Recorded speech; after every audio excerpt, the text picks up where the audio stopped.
So think about this for a second. Why do the most massive, highly structured, technologically advanced empires and organizations, almost always destroy themselves at the exact peak of their prosperity? It is a huge question. Yeah. And it's something we see all the time. Right. I mean, you look around today and we see these rapid, terrifyingly fast technological shifts. Like the explosion of artificial intelligence. Oh, yeah, totally. And it is clashing violently against rigid corporate bureaucracies. But the thing is, we are not the first generation to deal with this kind of thing. Not at all. I mean, we're basically watching a movie that is already played out. Exactly. Like a century ago, this exact same clash happened. But it was the clash between the combustion engine and the horseshoe. That is a great way to put it. The engine versus the horseshoe. Right. So today, for this deep dive, we are going to look at how technical capability moves at light speed, while the cognition of decision makers lags, like decades behind. Yeah, and that lag, that cognitive gap, is basically the underlying logic of institutional collapse. It really is. And we have an incredible primary source to unpack today. We're looking at excerpts from Panzerleader. Yeah, the memoirs of Heinz Guderian. Right. And this text, I mean, it reads like a ruthless, data-driven diagnostic report. It really does. It's this firsthand account of how a pure, obsessed military craftsman forged a revolutionary technological system. The Blitzkrieg. Exactly, only to see it serve a political monster and ultimately destroy the very nation it was built to protect. It's intense. But before we get into the actual mechanics of all this, we really need to pause for a crucial piece of context. Yes, absolutely. It is essential to remind you, our listener, about the nature of the source material we are dissecting today. Right. We are dealing with documents written by a general of the Third Reich. We are talking about one of the darkest, most destructive, and, politically charged regimes in human history. Yeah, without a doubt. So we want to make it absolutely, unequivocally clear we are not taking political sides here. No, not at all. We are not endorsing the worldview, the politics, the morals, or the assumptions of the author in any way. Exactly. Our mission in this deep dive is strictly to objectively extract the historical, organizational, and strategic lessons contained in the original text. Right. We are just putting this memoir under a microscope to examine the mechanics of technological innovation. And the anatomy of a catastrophic institutional collapse. Well said. So we're going to uncover that underlying logic. We have a series of mind-blowing, totally counterintuitive realities to share. Yeah. Things that will likely overturn everything you thought you knew about the military history of the Second World War. Oh, completely. We are going to see how the most lethal strategic disruptions don't come from massive budgets. Nope. They come from the enemy's wastebasket. Literally. And we're going to see how victory can actually be a fatal disease. Plus, what happens when a leadership structure actively, literally, locks bad news inside a safe. It really is a masterclass in how an organization can brilliantly manage a technological paradigm shift and then just completely fail to manage itself. It's crazy to think about. But if you look at the history of disruption, why is it that the most paradigm-shifting ideas usually come straight out of the dominant player's trash can? It's a classic pattern. Right, because after the First World War, the victors, primarily Britain and France, they possessed the best, most advanced tank technology in the world. They literally won the war with it. Exactly. They broke the stalemate. So if a piece of tech wins you the ultimate market share, why on earth would you throw it away? Because they were entirely blinded by their own success. Wow. I mean, the French and British military establishments looked at their victory in World War I and concluded that they had, perfected the art of war. So they just stopped innovating. Pretty much. They clung to the glory of the trenches. In their minds, the tank was not a revolutionary weapon, it was just an accessory. They viewed the tank strictly as a slow, heavily armored, moving shield. Its only purpose was to protect the infantrymen as they walked at, 3 miles an hour across no man's land. So to them, it's essentially just a mobile sandbag. Yeah, exactly. It's not a breakthrough technology. It's just an incremental upgrade to a foot soldier's armor. Precisely. They just couldn't decouple the technology from their legacy doctrine. That is wild. Now, contrast that complacency with the defeated nation.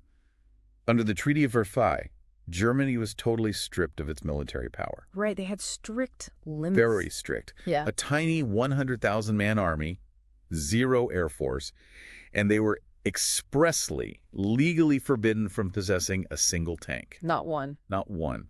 And this is the landscape in 1922 when Heinz Guderian steps into the picture. Okay. He's a light infantry officer. He has no engineering background, no technical expertise. A total outsider. Yeah.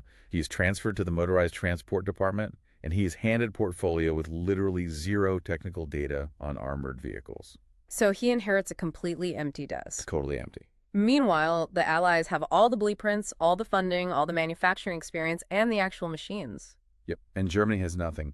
But because he has no physical technology to manage, Guderian is sort of forced into the realm of theory, right? That's the ironic part. He has to read. And here is where he stumbles upon the writings of British military theorists. Wait, British? Yeah. Specifically, Captain B.H. Liddell Hart and General J.F.C. Fuller. This is one of the great tragic ironies of the 20th century, isn't it? It really is. These British thinkers were looking at the tank and trying to sound the alarm in London. What were they saying? They were writing treatises saying, look, you are misunderstanding this machine. This isn't an infantry support weapon. Right. They argued that if we group these vehicles together, give them dedicated logistics, and speed them up, they could act as an independent strategic force. A completely new way of fighting. Exactly. They can punch through a line and operate deep behind enemy defenses, severing communications and paralyzing the enemy's brain. They were outlining the exact blueprint for massed armored divisions. Down to the letter. And what did the British military establishment do with these brilliant blueprints? They largely ignored them. Actually, They underfunded them, marginalized the theorists, and essentially threw the ideas in the wastebasket. so the dominant players are just too invested in their legacy systems to see the disruption. Yeah, they couldn't see past their own current success. And Guderian, sitting in a defeated Germany with no actual tanks, pulls these ideas out of the trash. He realizes the British have invented the theories of massed independent armored warfare and discarded them. So he decides to adopt them. Right. But, I mean, having a visionary idea is the easy part, because getting a massive, entrenched bureaucracy to adopt an entirely new paradigm, that is a nightmare. Oh, just the ultimate organizational friction. Yeah. The greatest enemy to Guderian's innovation wasn't the French army across the border. It was his own German military bureaucracy. Right, the old guard. The old guard of the Weimar Republic's army was deeply, deeply conservative. The pushback he got is hilarious, but if you've ever worked in a big corporation, it's also incredibly relatable. Oh, totally. I think of it as the flour versus bread conflict. Yes. Because Guderian goes to his superiors trying to pitch the idea that motorized units like trucks and early armored cars can actually be combat troops. That they can strike deep and fast. Right. And the Inspector General of Transport Troops, a guy named von Natzmer, literally laughs in his face. He does. He tells Guderian, "To hell with combat! They're supposed to carry flour!" You have to understand the mental model of a general like von Natzmer. In his mind, an engine was just a mechanical horse. A mechanical horse, wow. Right. And what do horses do in the supply train? They pull wagons of food and ammunition. Yeah. To suggest that the supply wagon itself should be the primary weapon of war was, to him, absolute lunacy. It's exactly like legacy entertainment corporations laughing at early internet streaming startups. That is a perfect analogy. Remember when Blockbuster video executives laughed at the idea of streaming? To hell with the internet, people want to buy candy at the counter. Yeah, they couldn't see it. They thought Guderian was playing with toys, and because Germany wasn't allowed to build real tanks under the treaty, he had to prove his disruptive theories using the most pathetic tools imaginable. The visual details from the source text paint a striking picture of this humiliation. I mean, they are unbelievable. Guderian is ordered to run full-scale tactical drills in the countryside, but he has no tanks. Right. So he is forced to construct dummy tanks. Tell me exactly what these things look like. Paint the picture of a dummy tank in the 1920s. Well, they were literal mock-ups made of canvas and sheet metal. Canvas? Yeah, they would take a basic civilian car chassis, or sometimes just a wooden frame with bicycle wheels, and stretch painted canvas over it to look like a tank turret. You have got to be kidding me. I'm serious. They were armed with wooden logs painted black to represent anti-tank guns. Wooden log? And sometimes these contraptions didn't even have engines. They were just pushed around by men on foot. Pushed around my foot. And he's supposed to be simulating lightning-fast mechanized warfare? Exactly. And as they maneuvered these canvas boxes through the Bavarian towns during exercises, the local school children would run alongside them. Oh, no. The kids would literally poke their pencils through the canvas sides of Guderian's tanks to see the men sweating inside. That is incredible. The guy who is mapping out the future of global warfare is driving a canvas box while 10-year-olds stab it with pencils. It's absurd. How did the military brass react to this spectacle? The old infantry generals, the veterans of the First World War trenches, they would just stand on the sidelines and laugh. Typical. They didn't even see him as a threat initially. Yeah. They just felt sorry for him. They thought it was a ridiculous, eccentric joke. Right. Even the infantrymen participating in the exercises found that they could, quote-unquote, defeat Guderian's canvas tanks simply by throwing sticks and stones at them to tear the fabric. Wow. But the bureaucracy didn't just laugh, right? When they started realizing he was actually serious about taking budget and resources to build these machines, they actively fought back. Or fiercely. And the biggest resistance came from the cavalry. The cavalry is perhaps the greatest historical case study in institutional self-preservation. Oh, for sure. For centuries, going back to the Middle Ages, the cavalry was the absolute elite branch of any army. Right, the guys on the horses. They were the aristocrats, the fast strike force, the eyes and ears of the general. The horse was king. Yeah. And now, here comes this upstart infantry officer with his loud, smelly combustion engines threatening to make their entire existence obsolete. When the combustion engine meets the horseshoe's ego just can't handle it. Instead of adapting to the technology, the cavalry aggressively resisted motorization. How so? Well, when Guderian started running data-driven tests showing that motorized scout cars and motorcycles could perform reconnaissance better, faster, and farther than any horse, the cavalry didn't adopt the cars. They just rejected the data. Worse, they tried to stage a hostile takeover of the motorized units to suppress the technology from the inside. Wait, how does that work? How do you suppress it from the inside? The source mentions General Knochenhauer, who took over the cavalry inspectorate. He tried to build it into a massive, dominant cavalry corps. Okay. He actively tried to mandate, by bureaucratic decree, that operational reconnaissance remains strictly a horse's job. Wow. By decree. And when he couldn't stop the production of engines entirely, he tried to flood Guderian's new motorized units with old, conservative cavalry officers. So he's putting horse guys in charge of the engine department just to make sure the engines don't threaten the horse budget. Yeah, exactly. It's pure corporate sabotage. It really is. But despite all of this friction, despite the canvas tanks, the laughing generals, the hostile takeover attempts by the cavalry, the raw mathematics of the combustion engine were eventually undeniable. You can't fight physics forever. Right. The engine outpaces the horse. And by October 1935, the cognitive barrier is finally breached, and the first 3 panzer divisions are officially formed. It was a monumental organizational victory. Mm-hmm.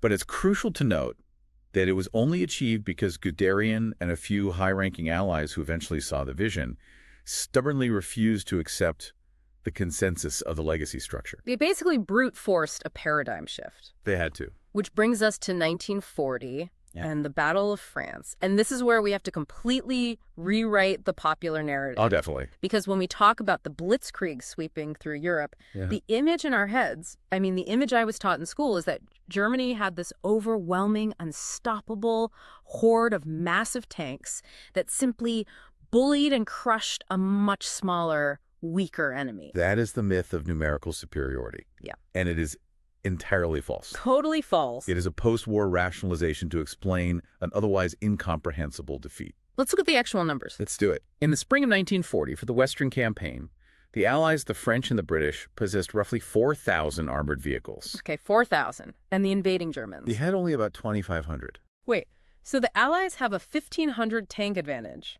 That is a massive numerical superiority. It gets worse for the Germans. It wasn't just raw numbers. The French tanks, specifically models like the Char B1, were fundamentally superior machines in a one-on-one fight. Really? Oh yeah, they were heavily armored. A standard German anti-tank shell would literally bounce off the front of a French tank. You're kidding. Furthermore, the French had larger caliber guns. If a French tank hit a German tank, the German tank exploded. Wait, hold on. You're telling me the French had 1,500 more tanks? Their tanks had thicker armor, so they were harder to kill, and they had bigger guns, so they could kill German tanks more easily. Yes. Plus, they have the Maginot Line forts. I mean, by every law of physics and attrition, the French should have massacred the German armor. How does Germany sweep through France in a matter of weeks? It defies logic. It defies the logic of attrition, yes. Right. The logic of lining up two armies and seeing who runs out of men and metal first. But it perfectly aligns with the logic of systems. Systems. Okay, explain that. The essence of the Blitzkrieg, the reason those 2,500 inferior German tanks dismantled 4,000 superior French tanks, wasn't the cannon. It wasn't the armor plating. Then what was it? The true weapon, the ultimate technological disruptor of the 20th century, was the radio. The invisible voice. Yes. This is the detail that completely blew my mind. Walk me through the actual physical encounter. How does a radio wave defeat a 75mm armor-piercing shell? It's about the concept of time gap dominance. Every single German tank, right down to the lowest unit, was equipped with a wireless radio transmitter and receiver. Every single one. Every single one. Along with throat microphones on larynx microphones for the crew, they could talk to each other instantly, seamlessly, even while moving at high speeds over rough, incredibly loud terrain. And what was the reality for the French tank crews? The vast majority of French tanks were entirely without radios. Zero radios. They relied on visual signals. Visual signals. Like what, flags? Literally flags. A French tank commander would have to look out, assess the situation, and if he wanted to coordinate with the tank 50 yards to his left, he would have to pop the hatch open, exposing his head to sniper fire, and wave a colored flag. That is insane. Or worse, the tank would have to come to a complete stop, a hatch would open, and a runner on foot would sprint across the battlefield, holding a piece of paper with an order written on it to hand to the next tank. So you have this massive, heavily armored French beast, but it is effectively deaf and mute. Right. Meanwhile, the smaller, weaker German tanks are operating as a networked hive mind. Exactly. And this networking extended fundamentally into how the crews themselves were designed. This is a critical piece of human engineering. Oh, right, the crew layout. Guderian insisted that the German tanks must have a 5-man crew, a commander, a gunner, a loader, a driver, and a dedicated radio operator. Why is that specific division of labor so important? Because it optimized the cognitive load. Think about the French tank commander in the Char B-1. He was essentially a one-man band operating inside a sensory deprivation chamber. Because the French turrets were designed for one man, right? Exactly. So, in the heat of battle, that French commander has to look through a tiny vision slit to spot the enemy. Then, he has to manually load the heavy artillery shell into the breech. Okay. Then he has to aim the gun. Then he fires the gun. Then he has to tap the driver on the shoulder with his foot to tell him which way to turn. Oh, my God. And then he has to pop the hatch and wave a flag to tell the rest of the platoon what he's doing. It's a massive cognitive bottleneck. He is entirely overwhelmed by tasks. He has zero situational awareness because he's too busy loading a shell. Meanwhile, the German tank commander is doing nothing but observing and thinking. Right. He is standing in a specially designed cupola with 360-degree vision blocks. He isn't owning. He isn't driving. He is simply looking at the battlefield, making tactical decisions, and speaking those decisions into a microphone. So the radio doesn't literally deflect the shell. It allows the German tank to simply not be there when the shell is fired. Precisely. That is time gap dominance. Time gap dominance. I love that term. Speed, combined with seamless communication, allows you to operate entirely inside the enemy's decision cycle. Because they're communicating so fast. Right. By the time that overwhelmed French commander observes the German movement, stops his tank, writes down an order, hands it to a runner, and the runner reaches the artillery unit. The Germans are gone. The German tanks have already bypassed the artillery unit entirely and are 10 miles down the road attacking the French supply lines. It's like playing chess, but you are allowed to make 3 moves for every 1 move your opponent makes. That's exactly what it's like. It simply does not matter if their pieces are made of solid iron and yours are made of wood. If they can't react in time, their strength is totally irrelevant. But here is the fascinating twist. Just as the French couldn't comprehend this speed, neither could the German high command. Wait, really? Yeah.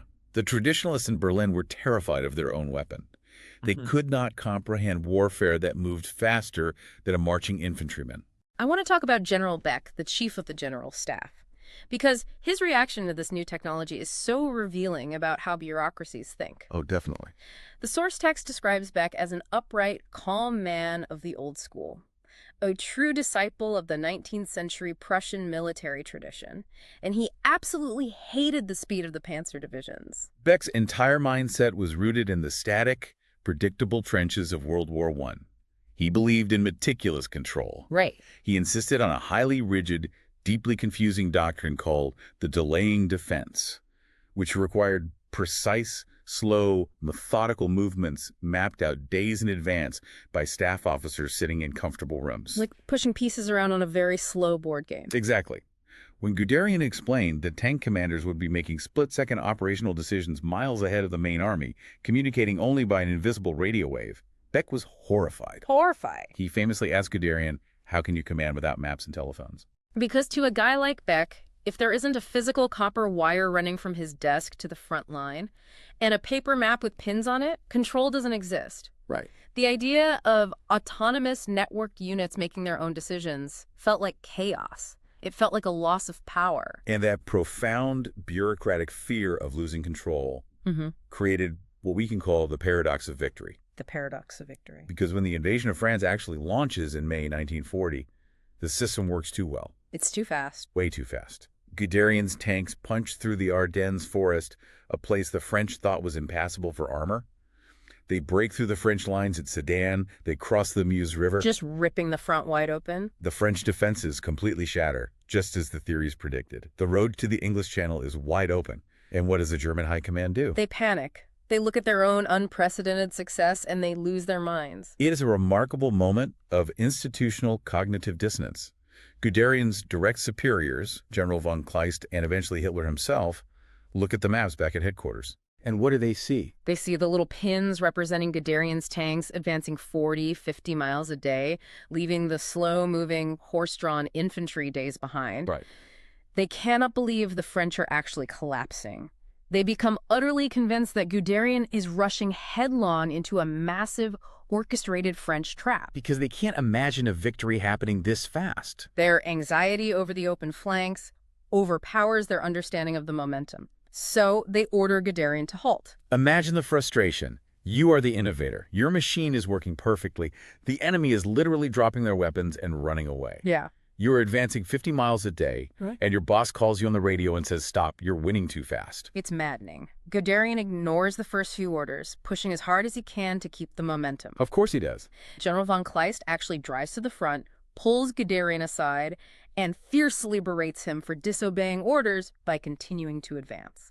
Guderian is so furious at this lack of strategic comprehension that he threatens to resign his command right there on the battlefield. And Kleist accepts the resignation. He does. He fires the architect of the Blitzkrieg in the absolute middle of the greatest military breakthrough in modern history. It is the ultimate bureaucratic reflex.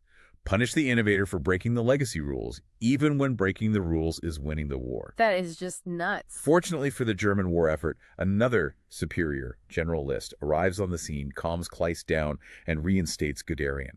Okay. But to appease the terrified high command, List gives Guderian a hilarious bureaucratic loophole. A loophole? He tells Guderian that he is strictly forbidden to advance any further, but he is permitted to conduct a reconnaissance in force to secure his current positions. Reconnaissance in force. Yep. And Guderian, being the obsessed tactician he is, takes that vague phrase and drives a truck through it. He uses reconnaissance in force as an excuse to keep charging all the way to the English Channel. He essentially conquers the entire northern half of France under the bureaucratic guise of just looking around to make sure we're safe. It is a brilliant circumvention of middle management. Brilliant. But this deep-seated institutional fear of speed, this fundamental inability to trust the new paradigm, eventually exacts a fatal historical cost. The cost. And that cost is paid at Dunkirk. Dunkirk, the famous evacuation of the British Expeditionary Force.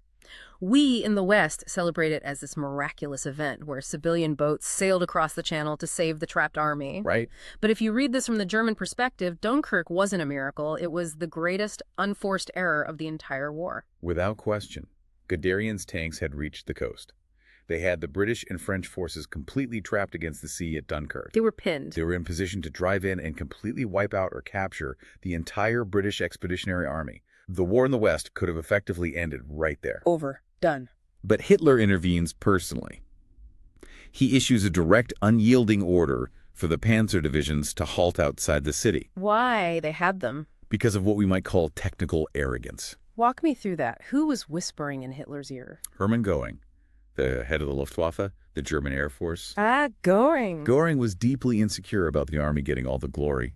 So he goes to Hitler and boasts that his Air Force can easily destroy the trapped British army from the sky entirely on its own without the need for the tanks. It's the classic micromanager who thinks he knows better than the experts on the ground. Exactly. Göring wants the PR victory for his planes. Hitler wants to exert ultimate control over these fast-moving independent generals who make him nervous. So he hits the brakes, he stops the tanks, and what happens? The weather turns bad, the Luftwaffe is largely ineffective, and the British Royal Navy, along with that flotilla of civilian craft, manages to evacuate over 300,000 soldiers across the Channel. Over 300,000 men who will eventually form the core of the army that storms the beaches of Normandy 4 years later? Yeah. If we connect this to the bigger picture, this exact moment, halting the tanks outside Dunkirk to satisfy political egos, was the absolute zenith peak of the German military empire. The absolute top. They possessed total technological and tactical superiority. And it was the exact moment they threw away their only genuine chance to end the war in the West. Wow. If they had captured those 300,000 men, Britain, having lost its entire professional army, might have been forced to the negotiating table to sue for peace. But the bureaucracy's inability to understand their own weapon saved the Allies. So building the disruptive tool isn't enough. You have to evolve your brain to match the speed of the tool. If you don't, you sabotage your own success. That is the core lesson. Which leads us to 1941. And I want to set this up because it introduces a terrifying concept. Why is deliberately blinding your own intelligence gathering the very first step to an empire's bankruptcy? It's a huge shift in the narrative. After the fall of France, Hitler is emboldened. He believes he's a military genius. Right, the ego trip. And he turns his eyes east toward his ultimate ideological goal, the Soviet Union. This is Operation Barbarossa. Okay. And here we see the ultimate catastrophic danger of success bias. Success bias. Because the campaign in France went so incredibly fast because the Blitzkrieg worked like absolute magic against a modern Western army.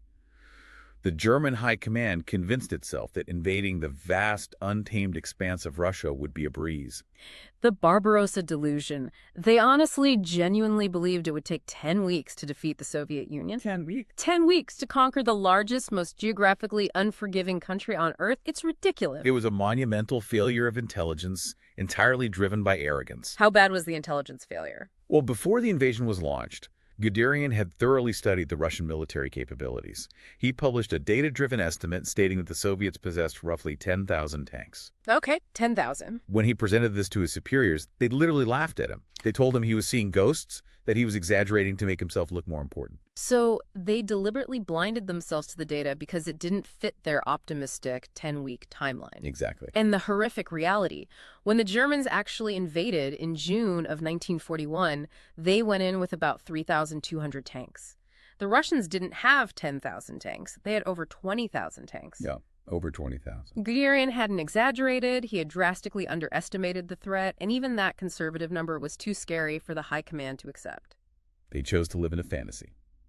So, the invasion begins in the summer of 1941, and initially, the tactical brilliance of the panzer divisions seems to work again. Right. Guderian's forces, the 2nd Panzer Group, execute massive encirclements of Soviet armies. They advance with staggering speed, reaching the city of Minsk in just 5 days. 5 days. The math of the radio, the speed, the time gap dominance is still functioning perfectly on the tactical level. But the environment immediately bites back. War isn't just about maneuvering on a pristine map. It's about physics. It's about dirt. Very true. And this is where the logistical blood drain begins. The Russian infrastructure was atrocious compared to Western Europe.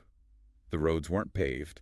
They were largely just dirt tracks. And dirt means dust? Oh, in the dry summer heat, the passage of thousands of vehicles turned these tracks into massive, choking dust bowls. The Sostext goes into excruciating detail about how this ultra-fine Russian dust interacted with the machinery. How bad was it? German engineering was incredibly sophisticated, built to incredibly tight tolerances, but that meant it was fragile. The fine dust bypassed the air filters and was sucked directly into the engines of the tanks, acting like sandpaper. It completely destroyed the cylinders. The engines were literally grinding themselves to dust from the inside out. Yes. The engines were failing at an alarming rate, and the lifespan of a tank engine dropped precipitously far faster than the logistics chain could supply replacements. They were just dying on the road. They were advancing, but the tactical brilliance of the Blitzkrieg was being slowly undone by the physical reality of the supply lines. You simply cannot out-tactic the friction of the earth. But even with the dust chewing up their engines, Guderian's forces make incredible progress. By late summer, they are pushing deep into Russia, aiming straight for Moscow. Right. And Moscow isn't just a symbolic capital. It is the central nervous system of the Soviet Union. It's the hub of all their railways, all their communications, all their command structures. Taking Moscow could paralyze the entire Soviet war effort. Guderian sees this clearly. He begs Hitler and the High Command to keep the panzer forces united, to ignore the flanks, and to strike directly at Moscow before the Russian autumn rains and winter snows arrive. It's a race against the weather. It is a very tight window, but mathematically, it is the only strategic option that makes sense to end the war quickly. And this is where the fatal diversion happens. The choice between Kiev and Moscow. Yes. Hitler intervenes again, and he pulls Guderian away from the drive to the capital.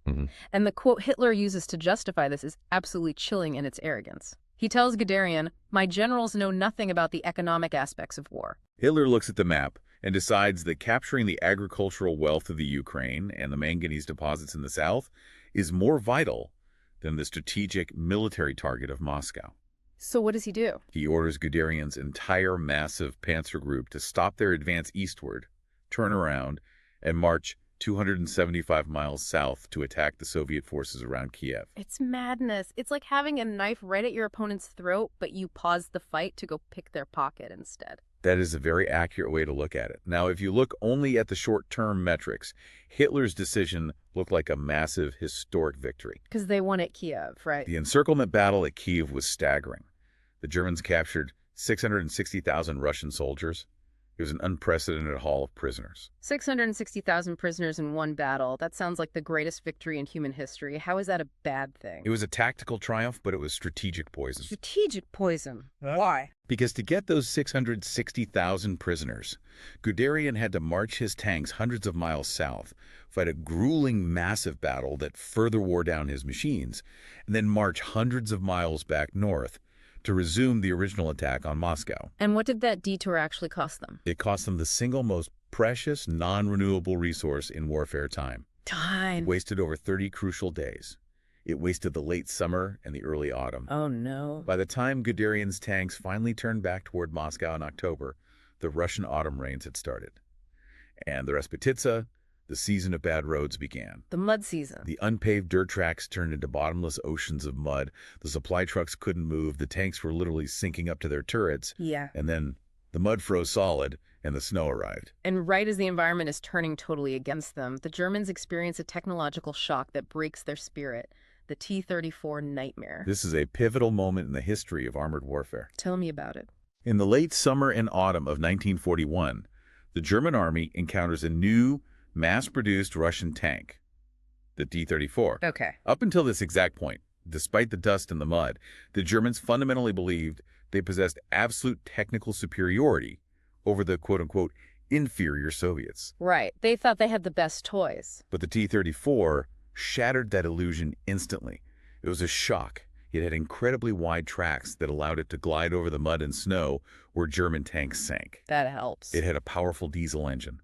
But most importantly, it featured heavily sloped armor. Sloped armor. Explain the mechanics of this to me. Why does the angle of the metal matter so much? It comes down to basic geometry and physics. The German tanks, like the Panzer III and IV, largely had flat vertical plates of steel armor. Like a box. Exactly. If an enemy shell hits a flat vertical plate, 100% of the shell's kinetic energy goes directly into penetrating that plate. Right, it just punches straight in. But the Russians designed the T-34 with armor angled at 60 degrees. Okay, so it's slanted. When a shell hits angled armor, two things happen. First, the angle means the shell has to travel through significantly more relative thickness of steel to get inside the tank. Oh, because it's going through diagonally. That makes sense. And second, and more importantly, the extreme angle causes the kinetic energy to deflect. A shell that hits at an angle will likely just bounce off, harmlessly ricocheting into the air. So the German tank crews are sitting in their panzers, firing their standard 37mm and 50mm anti-tank shells directly at these charging T-34s. And they watch in horror as their shells literally just spark and bounce off the hull. It was terrifying for them. The source text describes the absolute existential terror of the German soldiers realizing their primary weapons are suddenly completely useless. They have lost technological supremacy overnight. The frontline German officers are desperate. The situation is so dire that a special commission of German tank designers, engineers, and industrialists actually travels to the freezing front lines to inspect captured T-34s. Really? They brought the engineers to the front? They had to see it. And the combat officers begged the engineers, just copy the T-34, build us exactly this tank. Don't invent anything new, just copy this design immediately. But they can't. And this is where the macroeconomic reality of the empire completely fails them. Why couldn't Germany, the land of engineering prowess, just copy a Soviet tank? Because the German industrial base lacked these specific raw materials and the manufacturing culture to do it. Materials like what? Well, the T-34 used a cast aluminum diesel engine block. Germany was under a severe naval blockade. They simply didn't have enough aluminum to mass-produce that engine. Ah, I didn't think about that. They didn't have the specific steel alloys the Russians used. Furthermore, the German manufacturing system was essentially an artisan culture. Artisan? For tanks? Yeah, they built tanks like luxury cars, bespoke, hand-tooled, complicated. They lacked the sprawling, brutal, streamlined mass production facilities that the Americans and Soviets possessed. Oh, wow. Their industrial base, which Hitler thought was invincible, was actually too rigid, too complex, and too resource-starved to copy a simpler, more brutally effective enemy design. So the troops are stuck. We have the bottomless mud, the freezing temperatures, and now an enemy tank that is practically invincible to standard weapons. It's a nightmare scenario. By late November and December 1941, the temperature outside Moscow drops to minus 30, sometimes minus 40 degrees. The German soldiers are freezing to death. The mechanical failures at these temperatures were catastrophic. The synthetic oil in the German tanks froze solid. The optical sights on the guns iced over and became useless. They couldn't even use them. To even start a tank engine, the crews had to literally light bonfires underneath the chassis to thaw the oil block, which of course risked blowing up the tank. And the high command back in Berlin, sitting in warm, comfortable offices, had been so hopelessly convinced of that 10-week victory that they had totally neglected logistics. Oh, completely. They had only provided winter clothing for 1/5 of the entire army.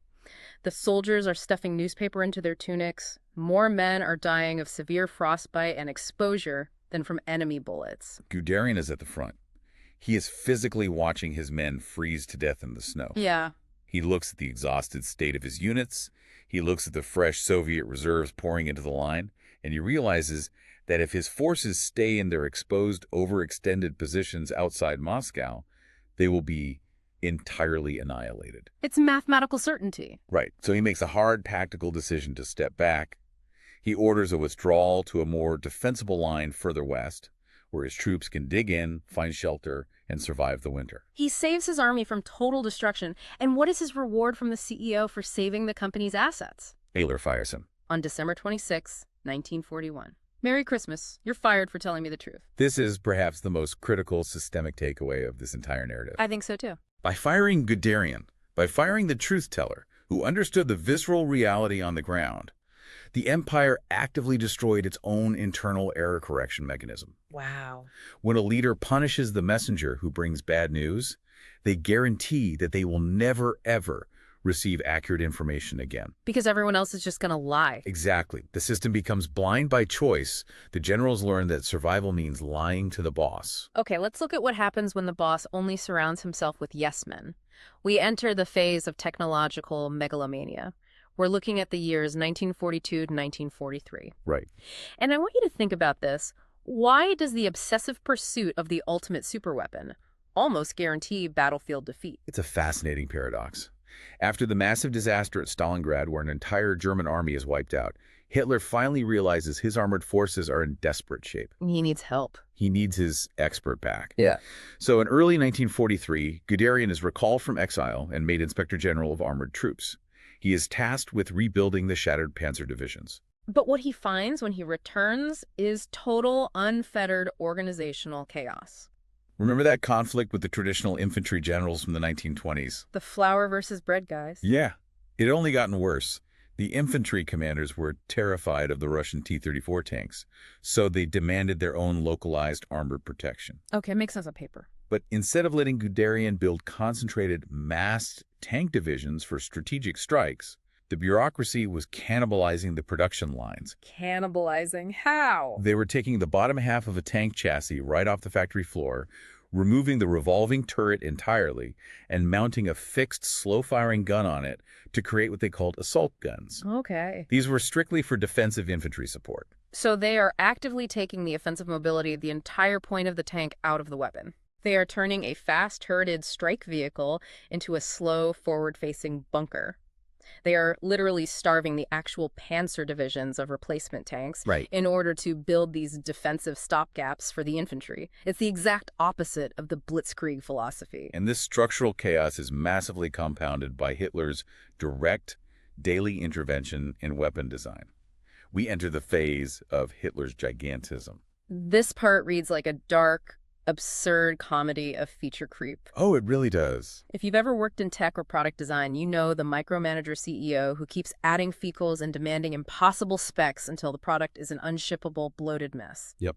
Hitler becomes the ultimate micromanager CEO. He doesn't want functional tools. He wants mythical super weapons. It starts with an obsession over armor thickness. Because Hitler and the high command were so traumatized by their inability to pierce the T-34 in 1941, Hitler decrees that the new generation of German tanks, specifically the Tiger and the Panther, must have incredibly thick, impenetrable frontal armor. But engineering is always a compromise.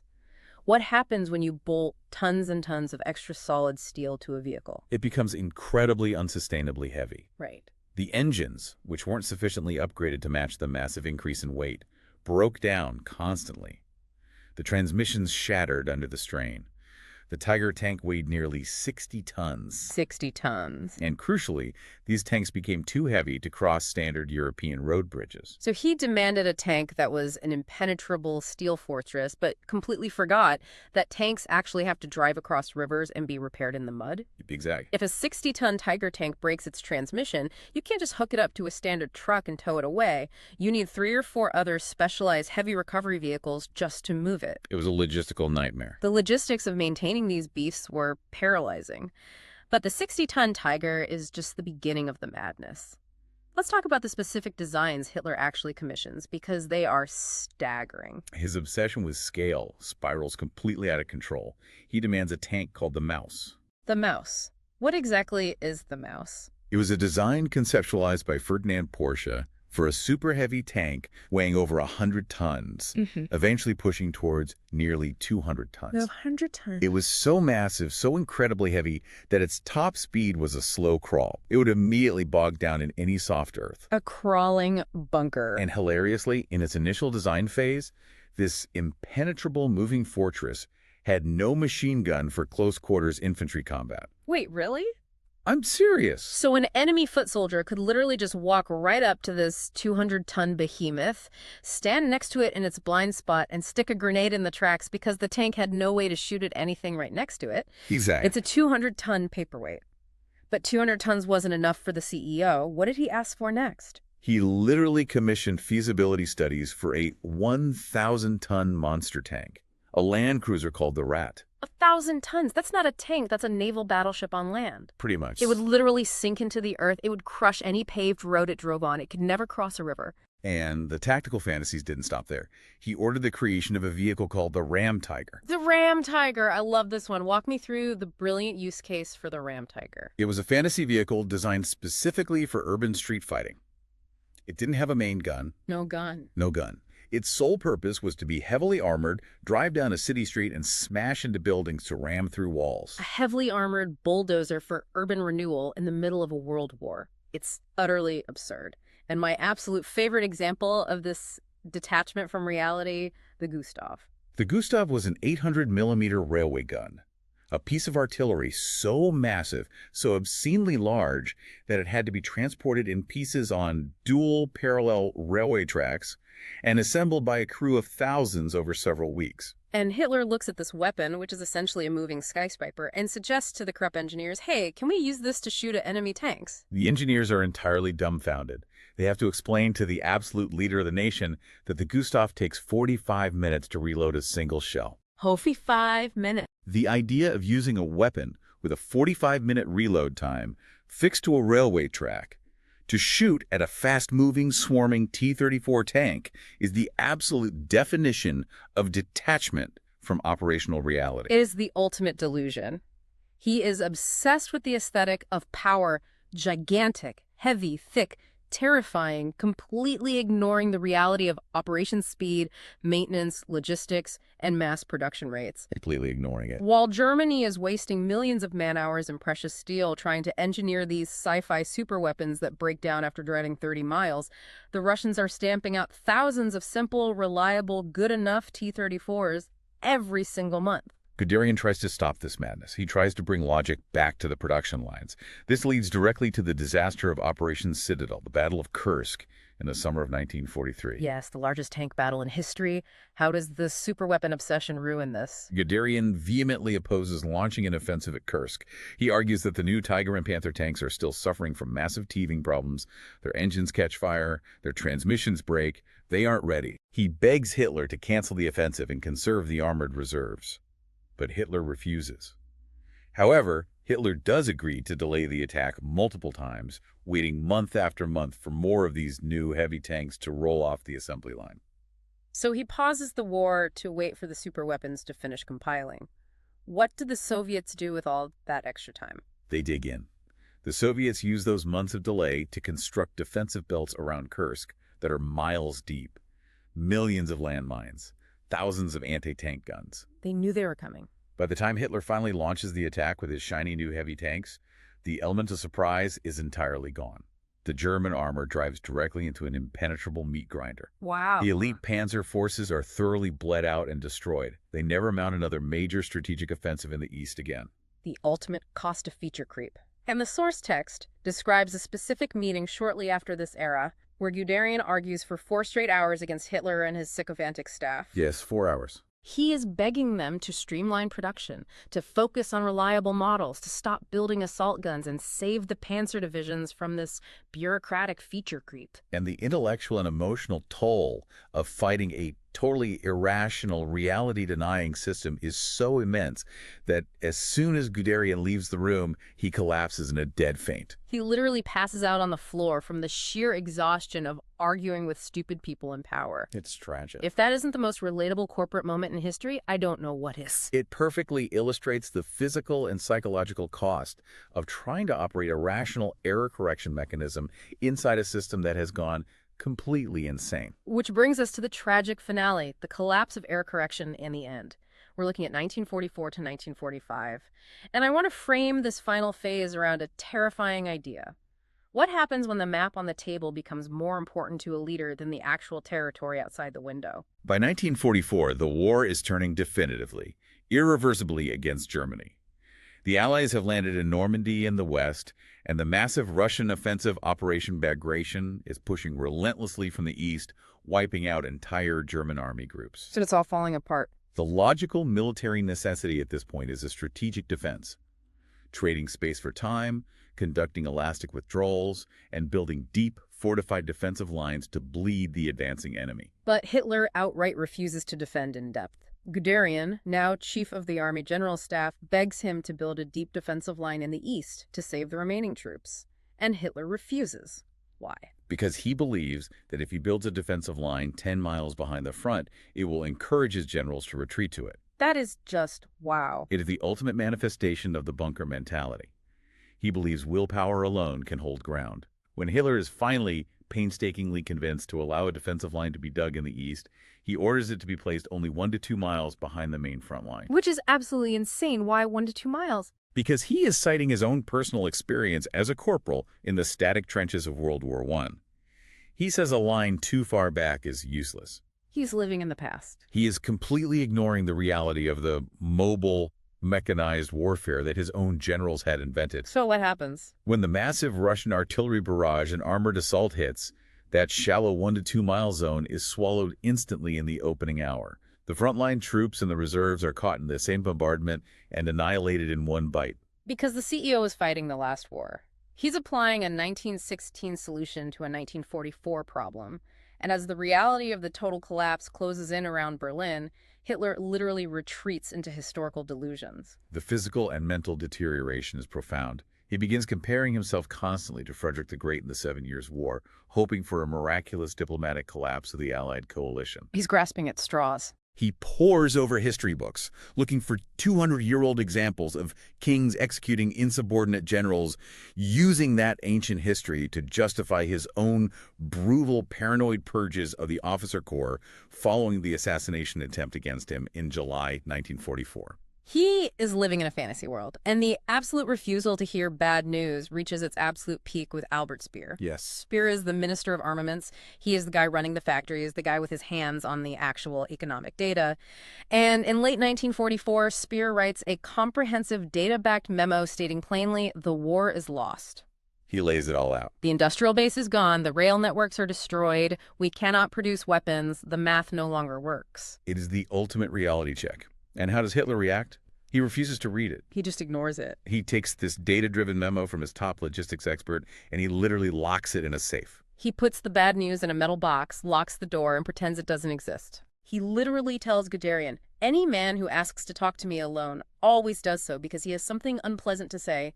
I can't bear that. He can't bear the truth. He would rather live in the beautiful, controlled map of his delusions than face the horrific territory of reality. If we look at this from a systemic perspective, the failure wasn't just Hitler's madness. It was the catastrophic failure of the entire German general staff as an institution. How so? For decades, the general staff was built on the concept of l'unité de doctrine, a unified way of thinking.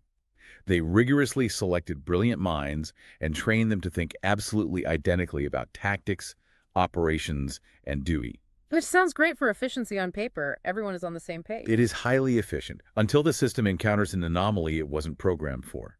This rigid tradition of unified obedience made the entire officer corps entirely incapable of dealing with a dictator who compartmentalized information. Hitler actively made sure no single general had the full picture but him. The generals were paralyzed by their own ingrained culture of obedience. They were perfectly trained to execute orders efficiently, but they lacked the institutional mechanism to rebel against a completely suicidal strategy. They built the perfect high-performance machine, but they forgot to install an off switch when a madman took the wheel. Exactly. The system was so hyper-focused on tactical perfection and obedience that it completely lost sight of strategic reality and moral duty. Okay, let's step back and look at the massive arc we've just journeyed through. We started by seeing how the greatest tactical disruptions, the invention of Blitzkrieg, didn't come from massive resources or superior numbers. No, they didn't. They came from agile communication, the invisible voice, radios defeating flags, the mathematics of the combustion engine defeating the rigid, aristocratic ego of the cavalry. We saw how overwhelming victory can breed a fatal complacency, the success bias that led to the disastrous invasion of Russia with no winter clothing, no understanding of logistics, and an active denial of enemy strength. We watched a micromanager CEO demand impossible, 1,000-ton superweapons, while the enemy relentlessly mass-produced simple, reliable, effective tools that actually worked in the mud. Tools that won the war. And finally, we saw what happens when a leader actively destroys their own error correction mechanisms, firing the truth tellers, punishing bad news, and literally locking reality inside a safe. The underlying logic of collapse is not a mysterious force of nature. It is the highly predictable result of bureaucracy prioritizing its own survival over necessary adaptation and leadership prioritizing its own ego over objective reality. Which leaves us with a final provocative thought for you, the listener. We've been talking about tanks, radios, and historical dictators, but strip away the historical wrapping and look closely at your own organization, your own industry, or even your own life. It's a mirror. Are you actively seeking out the uncomfortable truths? Or are you locking the bad news in a safe because you can't bear it? Are you building agile, communicative teams that can pivot in real time? Or are you wasting all your resources trying to build a 100-ton mouse, a bloated, massive project that looks incredibly impressive on a PowerPoint slide, but will absolutely get destroyed the second it hits the friction of the real world? A system that cannot tolerate criticism and cannot process negative data is a system that cannot survive change. And as we've seen today, when the environment radically changes, whether it's the freezing mud of Russia or the sudden arrival of artificial intelligence, the old blueprints become entirely worthless. You can't rely on the legacy maps. You have to listen to the people on the ground.